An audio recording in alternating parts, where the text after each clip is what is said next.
दोस्तों नमस्कार, मैं जगन्नाथ गौतम देश रोजाना YouTube चैनल पर आपका स्वागत है। दोस्तों, कल से जब से चुनाव परिणाम आए हैं, सब अपने अपने तरीके से इन चुनाव परिणामों की व्याख्या कर रहे हैं। मैं आज मुद्दे की बात में मध्य प्रदेश में भाजपा की जीत पर बात करना चाहूँगा। दोस्तों, मुद्दे की बात यह है कि जिस तरीके से तथाकथित गोदी मीडिया और बहुत सारे अखबार मध्य प्रदेश या तीनों प्रदेशों में जीत के लिए सेहरा मोदी जी के सिर बांध रहे हैं, लेकिन मैं यहाँ सिर्फ मध्य प्रदेश की बात कर रहा हूँ, तो मैं उस बात से सहमत नहीं हूँ कि मध्य प्रदेश की जो सबसे ज़बरदस्त अप्रत्याशित जीत भाजपा को मिली है, वो जीत मोदी जी के चेहरे की जीत है या मोदी जी के भाषणों की जीत है या मोदी जी ने जो 15 दौरे किए उनकी जीत है। तो फिर किसकी जीत है? मेरा इस मुद्दे पर कहना है कि जिस तरीके से भाजपा हाईकमान ने शिवराज सिंह चौहान को खुड्डे लाइन लगाने की कोशिश की, कदम कदम पर उसको अपमानित किया, मोदी जी ने मंचों पर शिवराज चौहान का नाम तक नहीं लिया, उनकी लाडली बहन योजना का बखान तक नहीं किया और अपनी बात कहते रहे, उनको अपमानित करते रहे। और जो भाजपा का ट्विटर हैंडल था, जो भी उनका प्रचार के माध्यम थे, उनमें सिर्फ मोदी जी का फोटो लगाया जाता था, उनको सारा श्रेय दिया जाता था। लेकिन जिस शख्स ने, शिवराज सिंह चौहान ने मध्य प्रदेश में 18 साल की एंटी इनकम्बेंसी, तथाकथित एंटी इनकम्बेंसी के बावजूद भी लाडली बहन योजना जैसी योजना न केवल प्रदेश की महिलाओं के दी, बल्कि घर घर उस योजना का और अन्य योजनाओं का वो उस घर घर पहुंचाने में कामयाब रहे। उन्होंने चुनाव प्रचार में रात दिन एक कर दिया।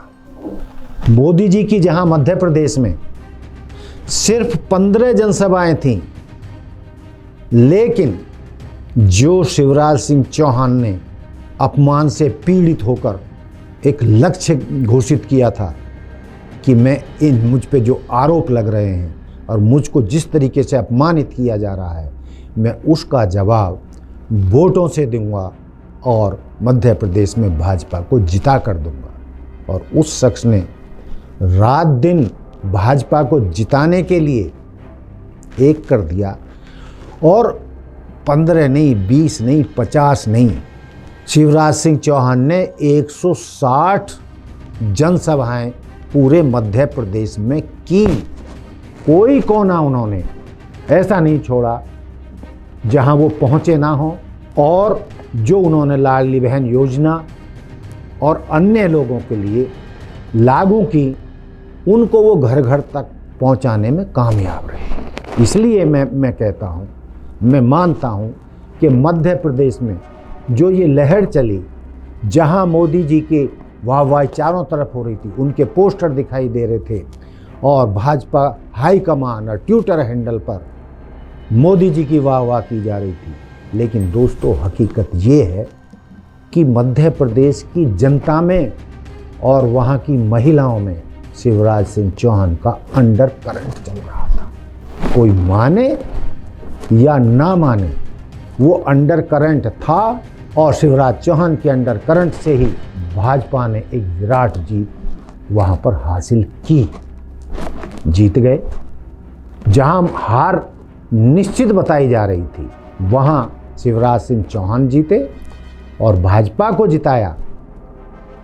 और इन हालातों में यदि जो गलती भाजपा हाईकमान ने पहले की कि उनको साइड लाइन लगाने की कोशिश की, उनको अपमानित किया, उनके फोटो बैनर पे नहीं लगाए गए, और यदि इतनी विशाल विराट जीत के बाद भी उनको सीएम की कुर्सी नहीं नवाजी गई, उनको सीएम की कुर्सी नहीं दी, उनको सीएम नहीं बनाया मध्य प्रदेश का, तो कांग्रेस हाई कमान को आने वाले लोकसभा चुनावों में मध्य प्रदेश में बहुत घाटे का सौदा साबित हो सकता है।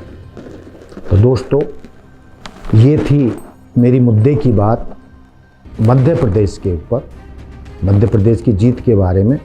लेकिन मैं इस एपिसोड को ख़त्म करने से पहले ये और कहना चाहता हूँ, जोड़ना चाहता हूँ कि जितनी मेहनत शिवराज सिंह चौहान ने चुनाव जीतने के लिए लगाई, कमलनाथ ने 1/4 भी उतनी मेहनत, उतना प्रचार, उतनी जनसभाएं नहीं की।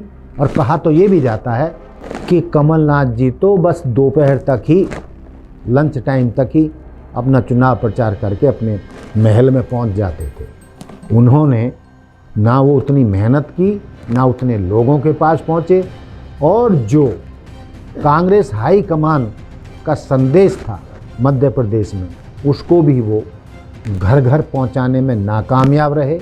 और इसके अलावा जो जातीय जनगणना की बात राहुल गांधी ने कही थी, वो भी उन्होंने नहीं की।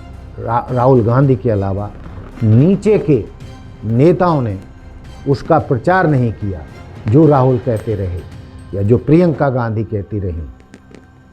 उनकी नीयत दलितों के प्रति, ओबीसी के प्रति, मुस्लिम के प्रति, एसटी के प्रति साफ नहीं थी, मुखर नहीं थी, और वो इन वर्गों को अपने साथ मध्य प्रदेश में कमलनाथ लाने में कामयाब नहीं हुए। तो कांग्रेस की हार का ये कारण था। तो दोस्तों, ये सबकी अपनी अपनी व्याख्या है। मैंने भी मध्य प्रदेश में भाजपा की जीत के ऊपर अपने विचार रखे हैं। आप कितने सहमत हैं, आप मुझे कमेंट्स करके बता सकते हैं। देखते रहिए देश रोजाना। जय हिंद, जय भारत, जय संविधान। नमस्कार। हमारे साथ जुड़े रहने के लिए देखते रहिए देश रोजाना का यूट्यूब चैनल सब्सक्राइब कीजिए। साथ ही देश रोजाना की खबरें सबसे पहले देखने के लिए प्रेस कीजिए बेल आइकन।